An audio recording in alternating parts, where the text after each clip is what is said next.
Olá, seja bem-vindo, você que é professor da Escola Sabatina. Saiba que esse programa é montado com todo carinho para que você, professor, possa ter uma ferramenta a mais para ser trabalhado aí, na sua igreja local. Temos aqui conosco o pastor Bruno, pastor de Copacabana, já é prata da casa, tem participado aqui conosco desde o primeiro dia. Então, pastor, seja bem-vindo. Obrigado, pastor. Que Deus continue abençoando o seu ministério. O senhor também. E hoje temos um convidado especial, é o nosso departamental de mordomia e da assistência social adventista, fazendo parte conosco, pastor João Custódio. Seja bem-vindo, pastor. Obrigado, Patrick. Amém, uma alegria poder recebê-lo aqui. Pastor, rapidamente, explica pra gente aí quem é o pastor Custódio, aonde formou, casado, filhos. Ok. Pastor Patrick, é uma alegria estar aqui com vocês. Eu sou casado com a minha digníssima Elaine Campos Custódio, né? Temos dois filhos, os dois são casados. O Henrique, ele é pastor na Rio Sul, já estamos no 6º ano de ministério. Minha filha casada também, mas formada em economia, mas graças a Deus uma família tranquila. Já não sou carioca, mas sou meio misturado carioca com mato-grossense, mineiro, casado com a mineira. Sou sul-mato-grossense de Campo Grande, mas já estou no Rio de Janeiro há 31 anos. Já trabalhei em Vitória, trabalhei em Espírito Santo ali um período, trabalhei um período também em Minas. Voltei para o Rio de Janeiro para administrar e construir o Hospital Silvestre de Itaboraí. Aí voltei para o ministério aí em 2015, quando a Rio de Janeiro me chamou. Então fui para o ministério trabalhando na Distrito de Pedras. E no final de 2018 nós fomos nomeados ali pela Assembleia para trabalhar no departamento de asa e mordomia cristã. E no departamento que eu estou muito feliz em trabalhar, onde a igreja me coloca para trabalhar, estou muito feliz. De hoje continuo feliz trabalhando no Rio de Janeiro. Eu falei assim, bom, saí do Rio, voltei para o Rio, é para o Rio que vou ficar até o dia que Deus quiser. Estou muito feliz por aqui, Patrick, muito obrigado por estar aqui com vocês também. É uma honra. Amigos, lembrando que no dia 23 de agosto nós teremos o nosso projeto Maná. Pastor Bruno, conta a bênção do projeto Maná. Projeto maravilhoso, todos temos a oportunidade de assinar então a nossa lição da Escola Sabatina, não apenas dos adultos, né? Vamos assinar aí adolescentes, jovens, primários, enfim, para toda a família, nesse dia das 8 da manhã até as 8 da noite, um dia inteiro para a gente poder fazer as assinaturas. E a CPB está promovendo aí, né, um brinde aí. Como é que é aí, Patrick? Como é que funciona? Na realidade, dentro do seu pacote de assinaturas, você paga 3 e leva mais uma lição dentro da sua assinatura. Não é uma assinatura a mais que você vai ganhar. Na realidade, paga 3, leva a 4ª lição da Escola Sabatina. Legal. Então, prepare-se, promove na sua igreja para que possamos ter um dia especial para que, quem saiba, todos os membros da igreja possam ter a sua lição da Escola Sabatina. Amém? E lembrando que sempre deixamos aqui uma dica do dia, baseada no livro 52 Dicas, orientando o professor da Escola Sabatina, para que ele possa conduzir ali uma classe abençoada. E a dica de hoje fica com o nosso querido amigo Wagner, da TV Novo Tempo. Qual é a dica de hoje, Wagner?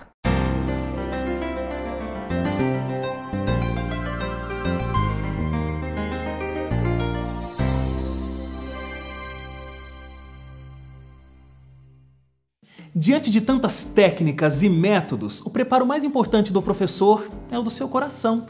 Isso ocorre quando o mestre encontra a mensagem que Deus tem para ele mesmo dentro da lição que está preparando para os seus alunos. Como podemos nos colocar diante da nossa unidade sem antes nos ajoelharmos diante de Deus em fervorosa e sincera oração? Somos ensinados que a oração e o estudo andam de mãos dadas. Isso está no livro Testemunhos para a Igreja, volume 4, página 318. Ellen White faz uma incisiva pergunta: que valor poderia ter o ensino de alguém que nada conhece por experiência própria do poder de Cristo? O amor de Deus precisa arder no coração do que ensina a verdade. Esteja seu coração imbuído daquele profundo e fervente amor que Jesus possuía e ele fluirá para os outros. Isso também está em Testemunhos para a Igreja, volume 4, página 317. Professor, a dica de hoje é: estude a lição para encontrar respostas aos seus próprios anseios espirituais. Depois, sirva seus alunos. Antes de começarmos o estudo, vamos convidar o autor da Bíblia, o Espírito Santo, a participar conosco Pastor Custódio, por favor, ore conosco, pedindo as bênçãos também para cada professor, para cada aluno que estará participando em suas igrejas locais. Oremos. Amoroso Deus, nosso Pai, muito obrigado, Senhor, pela presença conosco. Obrigado por teu Santo Espírito estar entre nós e por nós. Obrigado, Santo Deus, pela oportunidade de estudar a Tua Palavra. Pedimos uma bênção especial para cada professor de cada unidade, possa ser um instrumento vivo nas mãos de Deus. Nos dê, Santo Deus, agora orientações para melhor aprender e compartilhar a Tua Palavra. Te pedimos agradecido no nome santo de Jesus. Amém. Amém. Hoje o assunto muito abençoado. Muito bom. Uma ferramenta poderosa que Deus colocou em nossas mãos que se chama oração. Interessante que alguns definem a oração da seguinte maneira: a oração não é um instrumento para mudar o coração de Deus. A oração é um instrumento para Deus mudar o meu coração. A oração não é para mudar a vontade de Deus. A oração é para mudar a minha vontade. E tem pessoas que utilizam essa ferramenta tentando mudar o coração de Deus, tentando mudar a vontade de Deus. Mas a lição dessa semana, ela trabalhou com essa ferramenta no momento que eu esqueço de mim. E eu atendo à necessidade do próximo. Vem aí o verbo orar e o verbo interceder. Pastor Custódio, defina em poucas palavras o que é oração para você, de uma maneira pessoal, não precisa ficar preso em termos teológicos, mas no seu ministério, na sua vida prática, como você tem utilizado essa ferramenta? Eu aprendi, Patrick, no longo período de adventista, né, eu veio desde pequeno para a igreja, que a oração é o momento de você falar com Deus. E dentro da Bíblia, você vai estudando a palavra de Deus, cada dia que você estuda mais, você vê que Deus está sempre atento. Quando você abre o livro santo, Deus fala. Quando você fala com Deus de joelhos, ou está andando, ou deitado, ou qualquer forma sentado, você abre o coração para Deus. Então, da minha forma de ver a oração, é abrir o coração, falar do que você tem dentro do coração para Deus, sem nenhum formalismo. É como você chegar perto de um amigo mesmo, como fala, vai chegar perto de um amigo, chega, bate um papo com ele, conversa, um tapa nas costas, abraça, etc.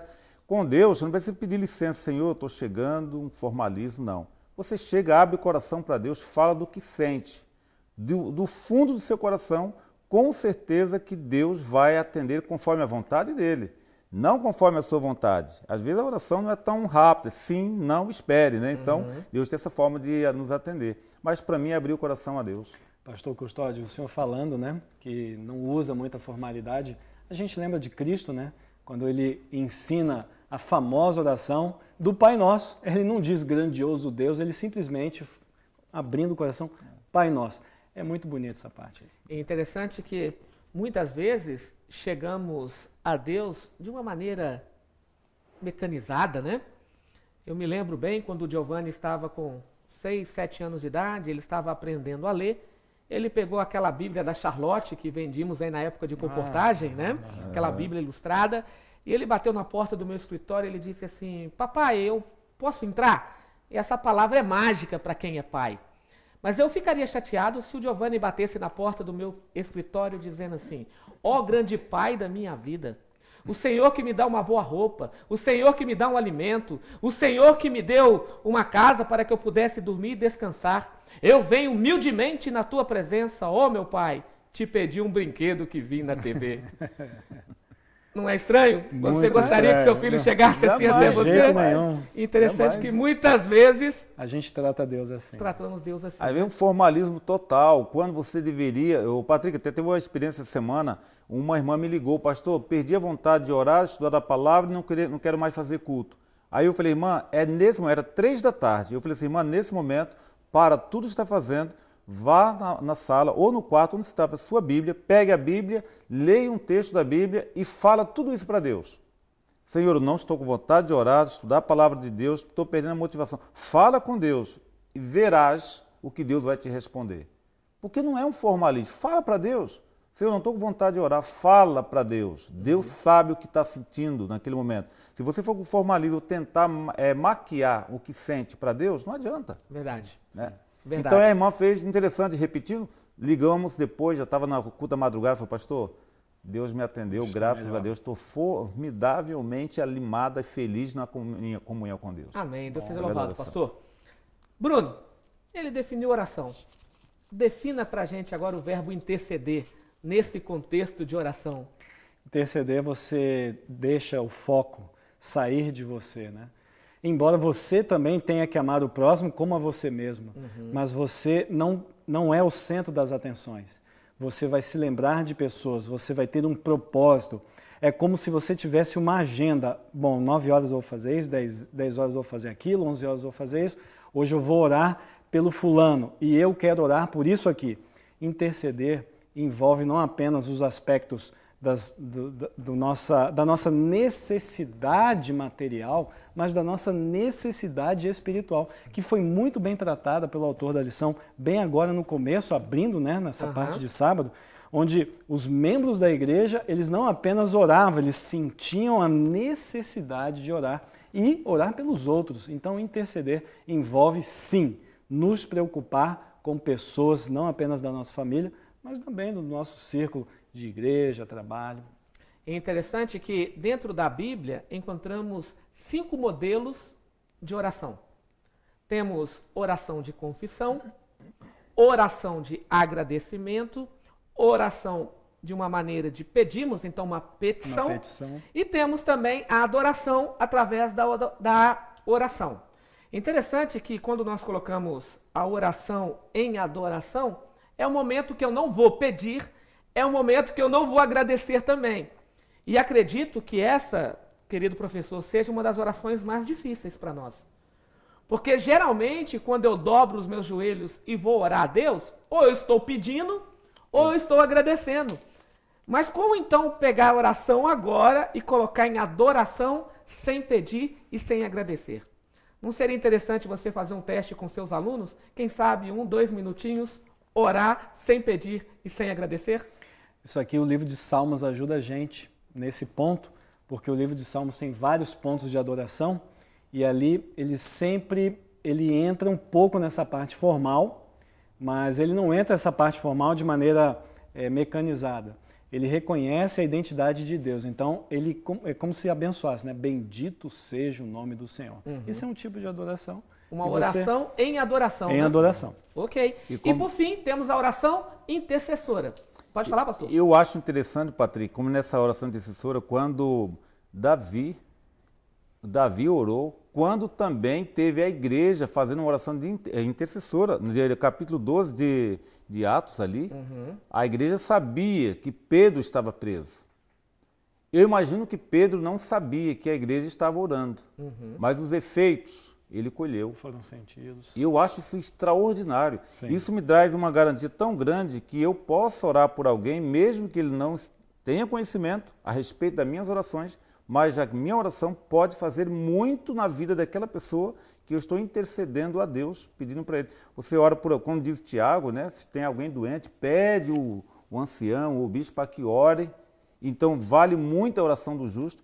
Eu acho isso muito importante, porque você pode estar intercedendo por alguém que tem quantos exemplos na Bíblia de alguém que estava intercedendo por uma outra pessoa, ele esquece dele e pede para o outro.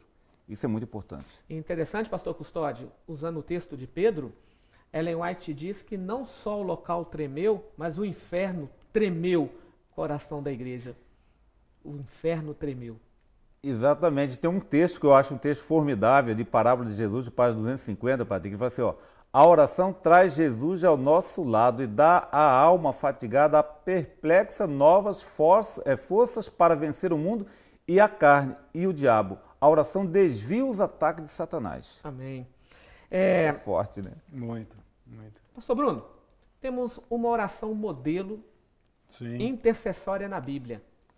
O Evangelho de João, no capítulo 17, verso 9, Sim. Quem sabe é uma das orações mais poderosas que temos na Bíblia.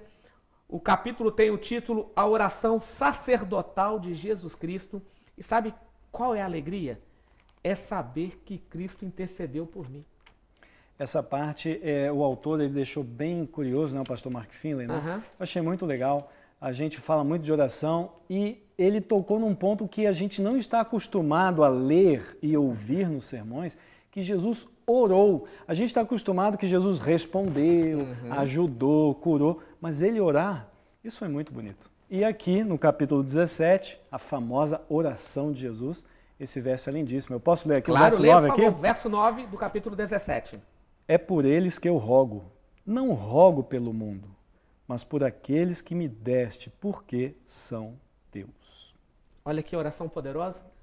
Senhor, eu estou orando pelos discípulos e estou orando por aqueles também que surgirão depois, como virão. fruto do trabalho dos discípulos. Nós estamos aqui, né? Nós Orou estamos por aqui, nós? Orou por nós. Orou por nós. Né? Agora é interessante, pastor Custódio, que um dos grandes oradores hoje americano, ele abriu uma igreja através do ministério de oração.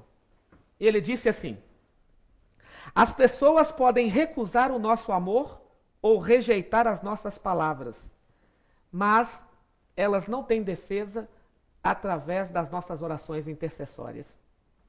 Interessante, não é? Elas podem recusarem tudo, mas a oração intercessória elas não podem. E aí, pastor Custódio, eu gostaria que você pudesse abrir a Bíblia no primeiro livro de Samuel, no capítulo 12, no verso 23. É interessante, querido professor, que temos uma definição de pecado. Todo bom adventista define pecado como transgressão da lei. Perguntou o que é o pecado, já falamos, 1 João capítulo 4 ali, já definiu que é transgressão da lei. Mas Samuel, um profeta inspirado por Deus, ele apresentou um outro tipo de pecado. Qual é esse pecado, pastor? Extraordinário que está escrito aqui, ó. 1 Samuel 12, 23. Quanto a mim, longe de mim, que eu peque contra o Senhor, deixando de orar por vós. Antes vos ensinarei o caminho bom e direito. Olha a preocupação dele, né? Uau! Nossa, ele falou Essa assim, parte eu chamo de responsabilidade. Até o autor, ele pega uma citação de Ellen White aqui no sábado à tarde. Samuel se sentia responsável por aquelas pessoas. Então ele está dizendo, gente, eu fico tão feliz e eu tenho esse cuidado que eu considero praticamente um pecado, né? É muito bonito esse Longe verso. de mim. É muito lindo. cometer esse pecado. Justamente. Né? Então, não interceder pelo próximo É um pecado. é um pecado. Estranho, né? Patrick, a nossa escritora, para mim é uma escritora americana, minha predileta, ela fala o seguinte na review, escreveu 1º de abril de 1890, ela fala o seguinte, ó, se tivermos voz e tempo para orar, Deus terá tempo e voz para responder. Olha. Nossa. Eu imagino que Samuel tinha uma consciência exatamente do que esse texto revela. Fala pra gente. Aham. E ele falou assim, como é que ele ia deixar de orar, essa preocupação de orar pelos outros? Ele tinha essa preocupação, longe de cometer o pecado. E ele está dizendo que se nós tivermos tempo para orar, Deus tem voz para responder. Amém. Texto Fantástico. lindo. Louvado seja Deus. Deus seja louvado. Querido professor, a lição de domingo, ela veio com o título Uma Luta Cósmica. Essa linguagem é comum para o adventista do sétimo dia como grande conflito. E estamos acostumados com essa linguagem. Tornou-se até uma linguagem denominacional, né, dos adventistas do sétimo dia. O capítulo-chave, ou capítulo base, a respeito do grande conflito, é Apocalipse capítulo 12. O conflito começa no céu, ele agora é transferido para a terra. Então, na realidade, estamos em guerra. E é uma guerra espiritual. Paulo diz em Efésios que a nossa guerra não é contra sangue, não é contra a carne, é contra As potestades. as potestades. Como vencer essa guerra? Será que Deus nos concedeu alguma armadura, alguma força extra aí para vencermos o grande conflito? O texto base para essa resposta é a carta de Paulo aos Efésios, e em especial o último capítulo, que é o capítulo 6. Então eu convido você, professor, para que possa abrir a sua Bíblia em Efésios, e é um capítulo de extrema importância a ser trabalhado com os alunos, porque dentro desse capítulo, além de Deus nos apresentar o grande conflito, a nossa guerra não é contra o irmão, pastor Custódio. A nossa guerra não é contra a liderança da igreja. A nossa guerra é contra Satanás. Nós somos uma extensão dessa guerra. Justamente. Uma extensão. Ellen White disse: se os nossos olhos da fé fossem abertos, contemplaríamos anjos de Deus guerreando contra os anjos satânicos. E quando você falou, Patrick, é bem interessante, você falou ali que é um cenário de guerra. Quando fala assim, parece que você está realmente ensinando. Eu fui militar um período, somente servi o quartel, a gente se preparava muito bem para ir fazer uma guerrilha de realmente patrulha, assim, ou fazer um treinamento de guerrilha. Sim. Todos iam bem preparados. E aqui quando fala assim, que parece que você está num cenário de guerra para lutar contra o inimigo. Só que detalhe, esse inimigo é invisível. E como você citou bem, a guerra começou no céu, em Apocalipse. E onde é que ele está? Na terra. Uhum. E ele é forte. E se você for lutar contra ele, sozinho você vai ser derrotado. Então você tem que lutar com quem?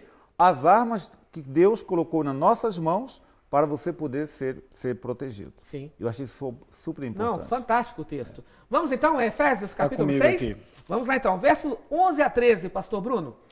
Revestindo-vos de toda a armadura de Deus, para poderdes ficar firmes contra as ciladas do diabo. Porque a nossa luta não é contra o sangue e a carne, e sim contra os principados e potestades, contra os dominadores deste mundo tenebroso, contra as forças espirituais do mal nas regiões celestes. Portanto, tomai toda a armadura de Deus, para que possais resistir no dia mau e, depois de ter vencido tudo, permanecer inabaláveis. Ok, então Paulo ele descreve a cena de conflito e ele já fala que tem uma arma. Temos uma arma em mãos. Pastor Custódio, quais são elas? Verso 14 e 17. Aí ele fala o seguinte, né? Estai, pois, firmes, cingindo-vos com a verdade e vestindo-vos da couraça da justiça, calçai os pés com a preparação do evangelho da paz, embraçando sempre o escudo da fé, com o qual podereis apagar todos os dados inflamados do maligno. Tomai também o capacete da salvação e a espada do Espírito, que é a palavra de Deus. Aí, para concluir, ele coloca assim no versículo 18, com toda oração e súplica, orando em todo o tempo com o Espírito para isto, vigiando com toda perseverança e súplica por todos os santos. Que interessante. A oração precisa ser perseverante. Eu lembro uma vez que um pastor esteve conosco numa semana de oração lá no IAN, eu estava no meu primeiro ano teológico, pastor Aureli Barbosa. Ele era o departamental de jovem da divisão sul-americana. E ele falou algo interessante conosco, ele disse assim, na oração, persista, insista, mas nunca desista. Perseverança. E Paulo está dizendo que a oração em meio ao grande conflito é uma arma poderosa. Porque eu percebo que o poder não vem de mim. Eu não tenho condição nenhuma de conseguir vitória, lutar contra Satanás. Então, quando eu oro, eu digo assim, Senhor, eu não tenho poder. Eu não tenho nada em mim. Aliás, a minha vida não passa de um trapo de imundícia. Essa parte de domingo, inclusive, pastor Patrick, o último parágrafo, ele está tocando exatamente nesse assunto que o senhor está comentando. Sim. Que nós não conseguimos entender completamente a atuação de Deus. Então, a gente precisa realmente abrir o nosso coração, porque além disso, abrir o canal de comunicação com Deus, isso também alivia o nosso coração, fazendo-nos menos estressados, menos ansiosos, porque Deus é que está cuidando dessa luta. É verdade. Quando entramos na lição de segunda-feira, e o pastor Bruno ele começou falando algo no início da lição, ele dizia assim, é muito comum orarmos e Jesus responder às nossas orações. Mas quando nós olhamos para a palavra de Deus, encontramos Jesus orando. E várias vezes. Muitas vezes encontramos Jesus Cristo orando. E aí o título da lição é Jesus, o poderoso intercessor. E o texto da pergunta número 2, número 3 está aí, foi bem claro para a gente. E eu quero acrescentar aí 2 textos. Vou pedir aos pastores que possam me ajudar. Hebreus capítulo 7, no verso 25. E 1 Timóteo, no capítulo 2, verso 5. Ok? Ok, eu pego Timóteo então. Então vamos lá então. 1 Timóteo. Capítulo 2, verso 5, é um texto muito conhecido. E o pastor Custódio, então, Hebreus capítulo 7, verso 25. Ok.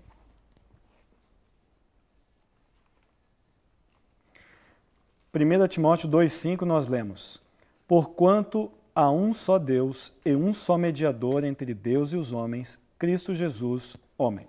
Amém. O que Paulo está dizendo aqui? Que hoje nós temos um mediador. E ele se encontra no santuário celestial. E ele está na presença do Pai, mediando, intercedendo por nós. Paulo, ele afirma, né? Nós temos alguém intercedendo por nós. Então, a lição mostra Jesus, um poderoso intercessor. E sabe o que é gostoso, pastor Bruno, querido professor, pastor Custódio? Antes do espinho entrar em nosso pé, entrou no pé de Cristo também. Exatamente. Cristo passou por aquilo que eu e você passamos. Temos um intercessor no céu que sabe o que é sofrer, que sabe o que passar dificuldades, humilhado. Tem um professor que passou por aquilo que eu e você passamos. Um pastor, um sacerdote, um homem. E ele deixou exemplo, né, Patrick? Veja que Jesus, todos os momentos de vitória de Cristo, exemplo, antes da cruz teve o Getsemane. Sim. Passou a noite, quando ele olhou para Pedro, ele falou, sabia que o diabo estava tentando cirandá-lo? Ele falou, Pedro, eu vou rogar por você, Pedro. Então, e Jesus sempre buscou, na vida dele toda foi uma vida de oração. Eu fico pensando, Patrick, quantos exemplos nós temos só da pessoa de Cristo? Aí eu faço uma pergunta, você, querido professor, também, por que nós oramos tão pouco? Eu acho que deveríamos orar. Se você ora 1 hora, tinha que orar 2 horas e meia. Se ora meia hora, tinha que orar 1 hora, porque a questão da oração é a vitória do cristão, está na oração. Sim. Martinho Lutero até ilustra isso muito bem. Nós falamos numa lição passada. Ele disse que se colocasse um machado em suas mãos para cortar uma árvore em 8 horas, ele passaria 7 horas afiando o machado. E 1 hora ele conseguiria resolver o problema. E ele falava isso falando da oração. Mas Hebreus, pastor, capítulo 7, verso 25. Hebreus 7, 25 fala o seguinte, por isso também pode salvar totalmente os que por ele se chegam a Deus, vivendo sempre para interceder por eles. Vivendo sempre. Que Intercedendo. interessante. Exatamente. É uma linguagem do Antigo Testamento, pastor Bruno. Por quê? Porque Cristo, ele trabalhava no sentido do contínuo. A linguagem do santuário tem muito essa palavra, né? Que é o tamid no hebraico. Então significa que aquela oferta que morria de manhã, aquela que morria na parte da tarde, ela era o contínuo. Uma função sacerdotal em apresentar ofertas de ações de graça de maneira contínua. Isso significa que Cristo está de uma maneira contínua, o tamid, intercedendo por nós. E sabe por quê? Apocalipse 12, que é o capítulo do grande conflito, lá diz que Satanás nos atenta e nos acusa 24 horas. Constantemente. Temos um inimigo que não descansa, como temos também um sacerdote que não deixa de interceder por nós. E, Patrick, posso ler um texto que, claro, para mim, ele me traz um fortalecimento no momento da minha comunhão com Deus. Quando ela falou o seguinte, um texto, Patriarcas e Profetas, ela falou o seguinte, página 140. As maiores vitórias da igreja de Cristo ou do cristão, em particular, não são as que são ganhas pelo talento ou educação, pela riqueza ou favor dos homens. São as vitórias ganhas na sala de audiência de Deus quando uma fé cheia de ardor e agonia lança mão do braço forte da oração. Eu acho isso extraordinário, porque você não adianta, se você vai pensar de Cristo, ele era Deus, Filho, estava ali, mas ele orava, ele submetia. A oração é submeter a vontade de alguém superior. Então você está submetendo a vontade de Deus, buscando a Deus a uma bênção, um favor de Deus, imerecido, mas Deus está atento para isso. E Jesus deu esse exemplo para a gente. E aqui ele está dizendo exatamente isso. Não é você ser doutorado, um pastor, eu sou pastor, não preciso orar mais. Será que sim? Será que não? Nós somos pastores, temos que orar totalmente dependentes de Deus. Muito mais. Porque às vezes o professor pensa assim, não, eu sou professor, eu já sei a lição na ponta da língua, né? Não preciso mais, precisa depender de Deus. Senão a gente esquece quem você é, quem eu sou. Isso é o grande erro. E a oração, essa parte aqui me chama a atenção, de segunda, a oração não é certificado de sucesso. Exatamente. Justamente. Porque Cristo orou por Pedro e Cristo sabia, eu vou orar, mas é difícil, Pedro. É difícil, Pedro. Mas ele orou. Então, veja, é difícil a gente conquistar aquilo que a gente gostaria? Muitas vezes Deus demora para responder.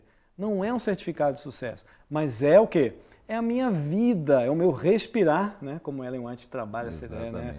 A oração é como o respirar da alma, né?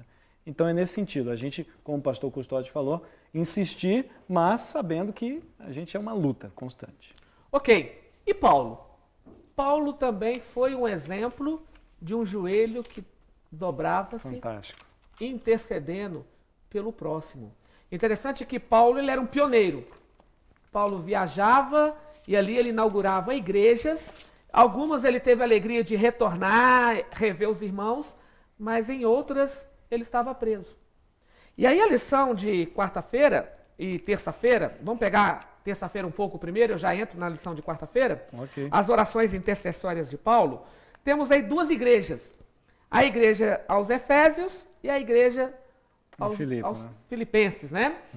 E aí, pastor Custódio, na igreja de Efésios, Paulo, ao mandar a carta para eles, Paulo falou dos tópicos da oração intercessória, algo que ele fazia por eles. Explica pra gente um pouquinho o que Paulo destacou na sua oração intercessória à igreja aos Efésios. Eu, em primeiro lugar, eu gostaria de fazer parte dessa igreja dos Efésios, lá que Paulo orou, né? Porque ele pediu assim, ó, se eu desse sabedoria para eles, pudesse dar conhecimento de melhor entender quem era Deus, que soubesse, que eles ali soubessem a esperança que eles foram chamados, né? Paulo pediu também que eles soubessem que a gloriosa herança que o esperava. Então veja só, quantas coisas boas Paulo pedindo a Deus para que o povo da igreja entendesse. Eu acho isso muito interessante. O que Paulo estava pedindo, Paulo estava pedindo? Um favor? Não. O que ele estava pedindo? Deus, dê conhecimento para eles. Veja o chamado deles. Qual foi o chamado? Qual é a esperança? Qual é a herança que espera cada um deles? Imagina chegar o Paulo pregando, falando uma coisa, agora Paulo orando e pedindo isso para Deus. Eu achei super interessante, super importante, que Paulo estava falando de uma tal forma para os crentes que o que ele esperava deles? E o que ele estava dizendo? Ó, o que vocês podem esperar também de Deus? Conhecesse o poder. No final ele falou assim, ó, que conheça o poder de Deus. Então os irmãos ali, fiquei pensando, ó, essa oração de Paulo foi... Essa carta quando foi aberta, né? Foi... E ali, quem sabe, um líder da igreja à frente, lendo aquilo que Paulo havia escrevido. Agora, e aos Filipenses, pastor Bruno? Bom, se o pastor Custódio queria estar em Éfeso, eu gostei de Filipos, aos Filipenses, por quê? Porque quando Paulo escreve aos Filipenses, a impressão que dá é que o tom, você percebe até o tom de voz. É lindíssimo. É uma honra você receber essa carta que ele escreveu aos Filipenses. Então aqui ele trabalha com algumas ideias, né?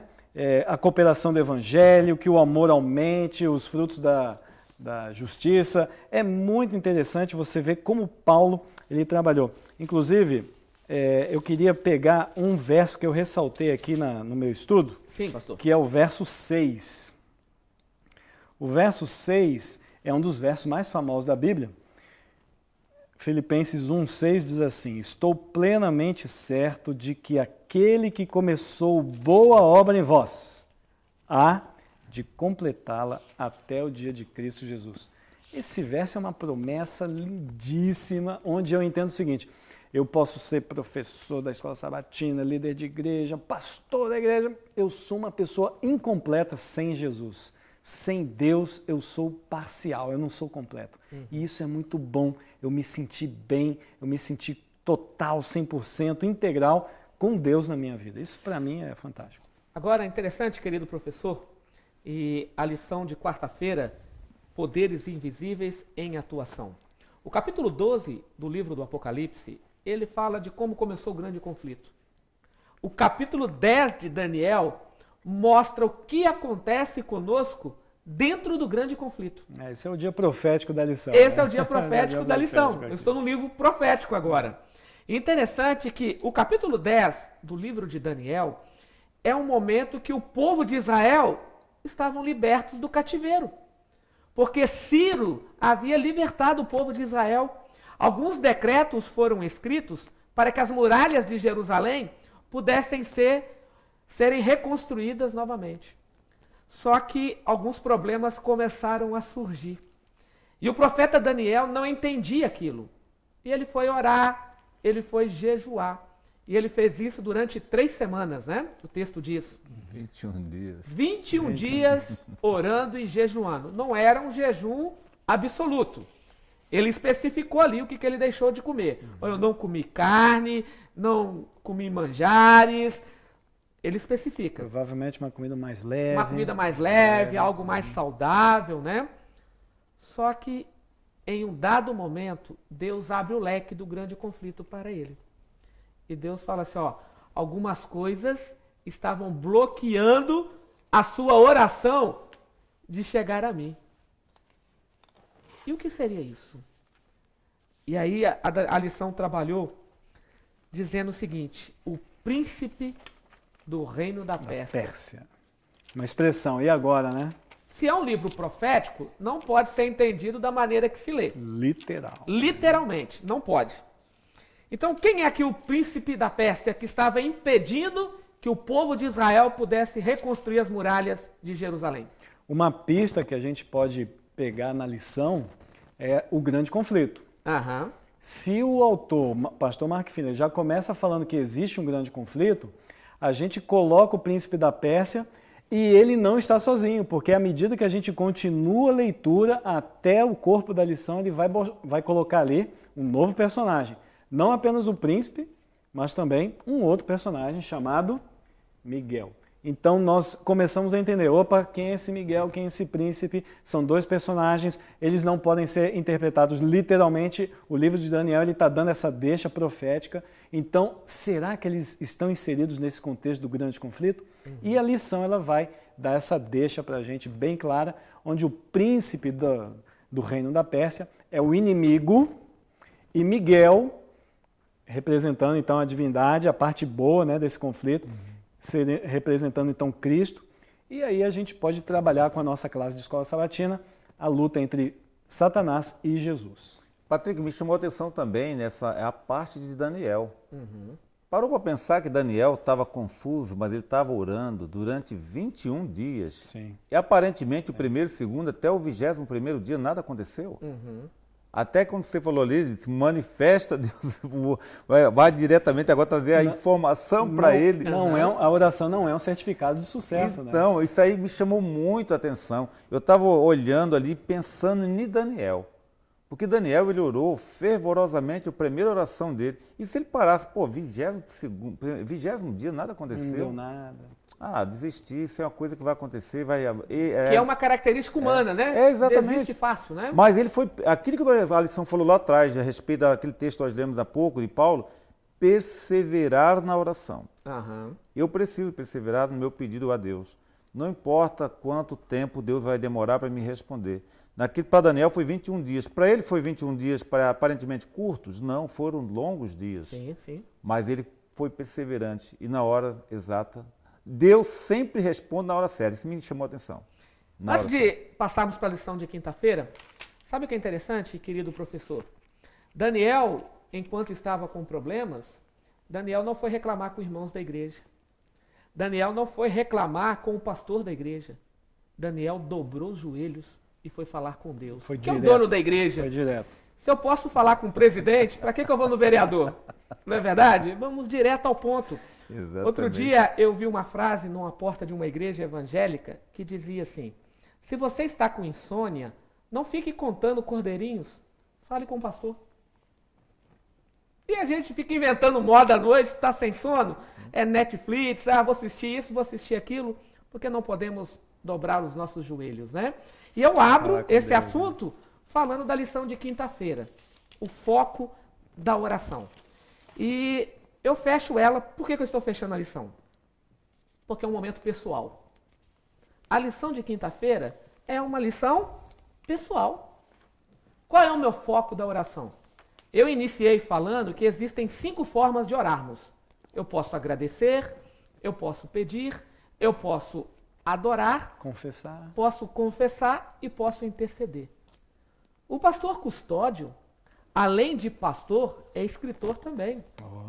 E no ano de 2013, ele escreveu um livro enquanto estava no Espírito Santo, Vila Velha, se não me falha a memória, né, onde foi impresso aí o material. Foi impresso lá.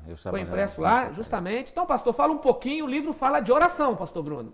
O livro é esse aqui. Nós fizemos somente uma tiragem desse livro, foi Conquistando o Impossível pela Fé. Tem um motivo da escrita do livro. O que te motivou, pastor? O que me motivou a escrever esse livro? Eu estava no meu ministério, eu estava servindo a igreja em Minas Gerais, BH.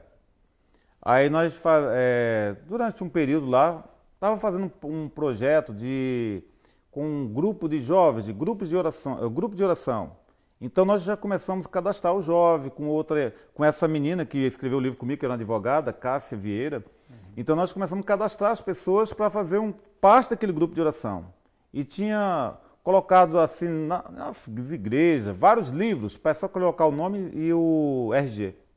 Nós já estávamos nesse período que eu escrevi esse livro, nós estávamos já com 3.987 jovens inscritos no grupo de oração. Então nós fazíamos um grupo de oração, um grupo de vigília, etc. Aí nesse inteirinho, eu conheci um rapaz, um garoto de 11 anos que tinha uma doença terminável praticamente aos olhos humanos. E Diogo. E ele tinha esse problema de saúde e eu conheci esse garoto pela internet. Aí eu conheci ele, alguém me pediu para adicionar no meu grupo de amigos. Aí a Cássia falou, pastor, adiciona esse garoto. Eu falei, tá bom, vamos adicionar. Quem é o garoto? Aí quando eu fui ver, o garoto estava internado no hospital, bochecha assim, bem inchado, bochecha bem grande, né? Quimioterapia. Aí eu conversei com ele pelo Facebook. E ele falou assim, pastor, eu estou com um problema sério de saúde. Eu tenho 3 tumores. E os 3 são malignos. Aí eu falei assim, você acredita na oração? Ele falou, pastor, eu acredito, mas eu não sou de igreja nenhuma. E eu falei assim, então vou falar para você o seguinte, nós vamos colocar o seu nome no nosso grupo de oração. E eu creio na oração, que eu sou fruto de oração, falei para ele. E nós começamos a orar por esse menino. E oramos assim, todas as vigílias que nós estávamos ali ministrando no Grande BH, durante aquele período, e oração forte por esse menino. E sei que, resumindo, porque a história dele está no livro,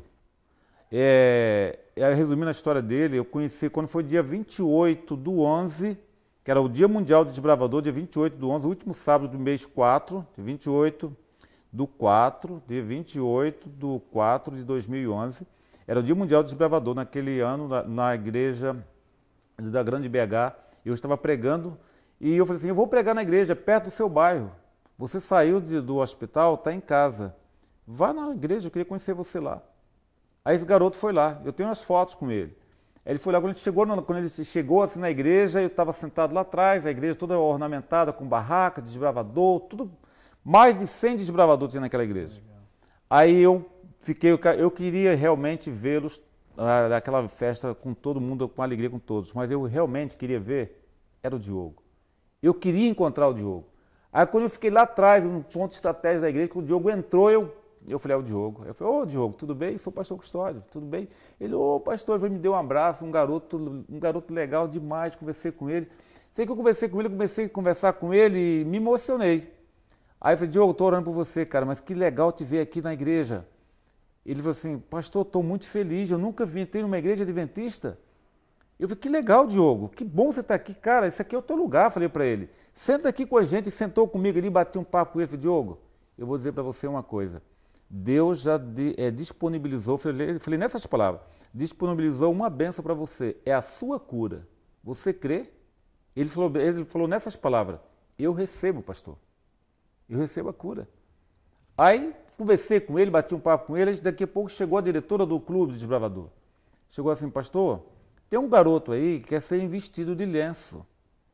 Porque era investidura de lenço, sim, todo mundo investindo no dia do Mundial, dia do desbravador ali. A admissão de lenço. A admissão de lenço, a investidura deles ali.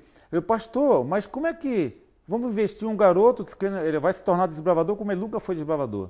Aí ela repetiu essa frase, e isso me chocou quando ela falou o seguinte, pastor, mas ele está com câncer, né? Em outras palavras, ele vai morrer logo? Vamos fazer o último desejo do garoto? Aí eu falei assim para ela, pai, irmã, eu acredito num Deus que é o Deus poderoso, que cura, que não há palavra impossível no vocabulário de Deus, conforme diz lá no Evangelho de Lucas. Então Deus já curou esse menino. Agora nós temos que aceitar a cura dele e Deus já curou esse menino. Esse menino vai, em nome de Jesus, ele já está curado. Ele aceitou a cura, aceitou a Jesus hoje aqui na igreja. Eu tinha conversado com ele, conversei com ele, falei assim, olha, daqui uns 21 dias eu vou fazer um intensivo de 21 dias, um estudo bíblico, já marquei até o batismo dele.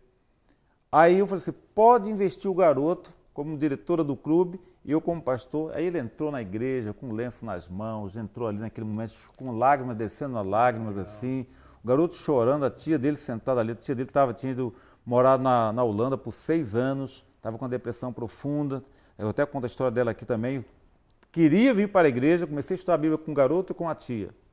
O fato é que quando ele foi fazer o exame médico, Patrick, com um período depois, com acho que poucos dias antes do batismo dele, ele foi fazer o exame, fez a ultrassonografia, fez uma TC, depois fez a ultrassonografia, o médico falou, mas peraí, cadê os tumores? Aí mandou fazer uma ultrassonografia para ver se pegava mais. Aí falou assim para ele assim, Diogo, vou te falar uma coisa, você acredita em milagre? O que aconteceu contigo? Ele falou assim, eu acredito. Ele falou, eu acredito.